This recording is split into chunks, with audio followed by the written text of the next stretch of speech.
Chris Weidman versus Luke Rockhold, number 2 at UFC 230 on November 3rd. It's the rematch that I have been waiting for over 2 years. It was supposed to happen at UFC 199, but Weidman got injured, so Bisping replaced him, and one of my favorite fighter, Bisping, knocked out Luke Rockhold, and he became the champion. But this fight happened at UFC 194, and at the time I picked Weidman to win because I've seen Rockhold getting rocked some couple times, like back in Strikeforce he got rocked by Jacare Souza and he got dropped. So at the time Weidman was at the pinnacle of his career. Like, he was undefeated, he was KO, like finishing everybody, not finishing everybody, but like he finished Anderson Silva for the first time in UFC, and he looked like a Terminator. He looked unbeatable. And Rockhold also at the time was at the pinnacle of his sport, of his career. Like, he was finishing everybody, not finishing everybody, but winning against everybody. Like, let's check the Luke Rockhold. Like, he was finishing everybody. Not finishing everybody, but he was like on a tear. Like, when he KO'd body kick Costa Philippou, Tim Boetsch, Michael Bisping, Lyoto Machida. So he was on a tear. After he got knocked out by Vitor Belfort, he was on a tear. So it was like him fighting against Chris Weidman was like the highest level of mixed martial arts in the middleweight division. And I picked Weidman to win, but Weidman lost the fight. Well, he did throw a spinning wheel kick, which was very, very sloppy. I don't think Weidman has good kicks, but he did go for it, and it did cost him the fight. But even without that, I think Weidman was kind of losing the fight. So I don't think he lost because of that. But yeah, it is what it is. But it will happen again at UFC 230. So after that fight, both fighters had some couple losses, and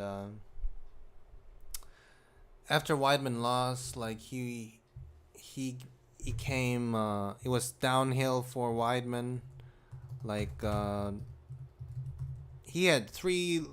He wasn't like, after that he lost twice again. Like, after he got TKO'd by Luke Rockhold, he got hit by a Cuban missile. Yoel Romero got KO'd, and then against Gegard Mousasi, I think against Gegard Mousasi he was winning. Like, his wrestling was too much for Gegard, but I mean, like, it was a controversial loss, and I think there should have been a rematch, or they should have just let them fight after that controversial stoppage. But it is what it is. But he came back against Kelvin Gastelum, and it was a very, very dangerous fight, because Kelvin Gastelum, his 1-2 is like vicious. His 1-2, like, his left hand shot is like Conor McGregor. It's not like Conor McGregor, but when I'm saying it's like Conor McGregor, I mean it like it's very dangerous. He hits you and you fall. So I was very worried for Weidman against Gastelum, but his takedown, his wrestling was too much for Kelvin Gastelum, so he did win. So now, and for Luke Rockhold, after he beat Chris Weidman, he got KO'd by Michael Bisping, and then he did win against David Branch, but against the fence he was in danger. And then after that, he got KO'd by Cuban missile Yoel Romero. Yoel Romero is a monster. So let's talk about the fight. So first up, I'm gonna talk about Luke Rockhold. Luke Rockhold has great kicks. Like, his kicks are devastating. Like, there are kicks that sound like, and there are kicks that sound like boom. And Rockhold has that kind of kick, and he kicks really, really hard. Like, his leg kick, his body kick, His head kick, it's just a killer. And his hands are not too good, I think, but he has this counter hook, right hook counter, like he uses against he used it against Lyoto Machida and he dropped him. He used it against Chris Weidman. I think he dropped him. He could have slipped, like Weidman could have slipped, but I think he dropped him. And then he tried to use it against Yoel Romero just before he got knocked out. Like when he was backstepping, he was trying to use the right hook counter, but he got knocked the fuck out because of the Cuban missile. And but still, right hook counter, if it lands, it's quite dangerous. And but his chin is not the best. I don't think it's the worst. Like people make fun of his chin, but I don't think it's the worst because I think in the second or first round, he did get rocked by Yoel Romero against the fence, but he did survive. And when he got spinning wheel kicked by Vitor Belfort, he didn't get knocked out cold. He did get finished, but he didn't get knocked out cold. Most fighters, I think, if they get kicked by TRT Vitor's spinning wheel kick, I think they would be dead. But he didn't get knocked out cold, so I don't think his chin is bad. I just think that if he gets hit by a big shot, he gets wobbled and could get dropped. But I don't think his chin is the worst. I don't think his chin is as bad as Anthony Hamilton's chin. A chin, kind of a chin that gets hurt by every shot and by anybody. So I don't think his chin isn't that bad, but it's quite vulnerable against middleweights. Like they hit hard, like Yoel Romero, like Cuban missile, and he has great wrestling and phenomenal jiu-jitsu. He has very, very good wrestling, but his jiu-jitsu is it might be one of the best, or I mean it's so good. I mean, like I want to see like Jacare Sosa versus Luke Rockhold. Just they did have a fight. Oh shit. Oh, they did fight. And like I think it's one of the best in the middleweight division. Like his scramble, his grappling strength on the ground is very, very sick. Is very, very apparent. He's very, very strong, and he submits everybody. Not everybody, but he's like I just can't stretch enough how good his jiu-jitsu is on the ground. So let's talk about Weidman. Chris Weidman, extremely durable, but I think his durability has been deteriorating after he got finished by a Rockhold and then knocked out by what's his name, by Yoel Romero, the Cuban missile, and then he got kneed by Musasi, and then he got dropped by Kelvin Gastelum. So I don't think he has that aura of invincibility that he used to have when he was a champion, but still he is very, very durable.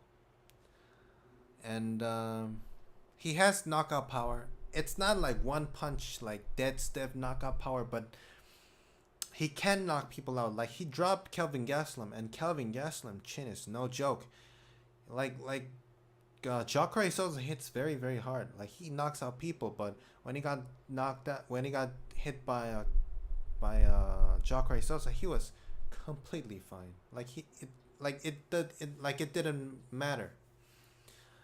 And the strongest thing about Weidman is his phenomenal wrestling. His wrestling is just phenomenal. I can't even stretch enough how good his wrestling is. Like his single leg takedown defense. I mean single leg takedown is just a killer. Like I did make a video about the best wrestlers in UFC a couple months ago. And I think he has the best single leg takedown. I don't think he tried single leg takedown against Rockhold, but everybody who I think he no one has ever there was nobody that could defend his single leg takedown. Like he took down um, Gegard Mousasi. Gegard Mousasi before the fight, he was very confident that he would be able to defend the takedowns, but he couldn't defend the single leg takedown. He took down Yoel Romero, Cuban missile with a single leg takedown. Like he is taking everybody down with that single leg takedown. Even what's his name? Chael Sonnen. Like he was impressed by Chris Weidman's single leg takedown. It's like he grabs a hold of it, and you're going down. It's like there's no escaping from it. And he is very strong. Like I think he's naturally strong. His grappling strength, like maybe not his explosiveness. He's not an explosive fighter, but grappling wise, he's extremely strong. He was a champion, arm wrestling champion at his hometown, and he was two-time All-American wrestler at Hofstra University, and he is tremendously strong. But we did see the first fight, and because of Chris Weidman's single leg takedown power, I'm very fascinated by his power, so I'm a fan of him. I like him, but after watching the first fight, I'm favoring Rockhold because so the difference is this is a 3-round fight. This is not a main event, and this is not a championship, so this is a 3-round fight. So their pacing could be different. And when Weidman came in at UFC 194, he came in light. He thought it could be a long fight. So for the endurance, he came in light, and he did say that it kind of cost him the fight. And I think this fight he's gonna come in pretty big, but I still think that Rockhold's gonna be bigger. And the thing is, although I think just pure wrestling wise, Chris Weidman beats Rockhold, but all the jiu-jitsu and other things combined, Rockhold is better than Weidman. Like every grappling exchanges in their first fight, Rockhold got the better of that exchange. And I think in this fight it's not gonna be that different. Like Chris Weidman's gonna train like a madman with his wrestling, with his jiu-jitsu defense, but Rockhold's gonna be doing that also, and I think Chris Weidman won't be able to do much in the grappling department. So I think for Chris Weidman in this fight, the second fight, his game plan is to KO Luke Rockhold. I think in this fight he's gonna come to knock out Luke Rockhold. And for Rockhold, so I think that for Weidman, I think he has to knock out Luke Rockhold. But for Rockhold, I think he can knock out Weidman with like a head kick, or like a right hook counter, or submit Weidman even. Like, yeah, if he submits Weidman, that would be so fascinating. Or even submit Weidman, or win a decision against Weidman. I don't think Weidman can win a decision or a submission against Rockhold. I think Rockhold is kind of a kryptonite for Weidman. So it's a tough match for Weidman, and I'm a big fan of Weidman. I like him. I think he's.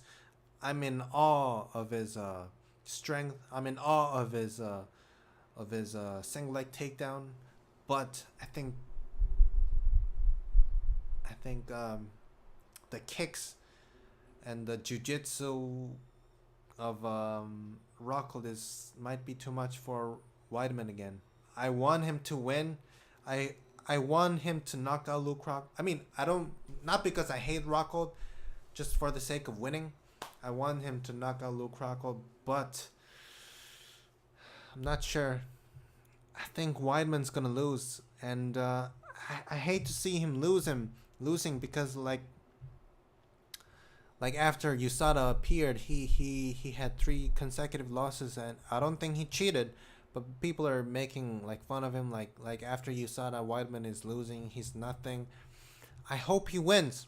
I hope he wins, but I think Rockhold's gonna win. It could be by head kick.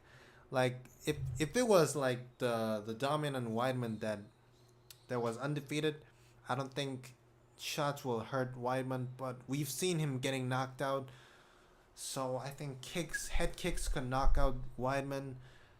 Maybe he can submit Weidman or win a decision against Weidman. I think Weidman might be able to get a decision if he is if he is able to hold down Rockhold for a couple rounds, but I think Rockhold's gonna win. I hate to say it, but I think Rockhold's gonna win. So, what do you guys think? I hope Chris Weidman wins. I like Chris Weidman. It would be great to see him getting that belt around his waist again, but again, Luke Rockhold is no joke. The only way Weidman wins is by knockout, and I'm not sure if he can do it. So, what do you guys think? Leave your comment down below. Thanks for watching.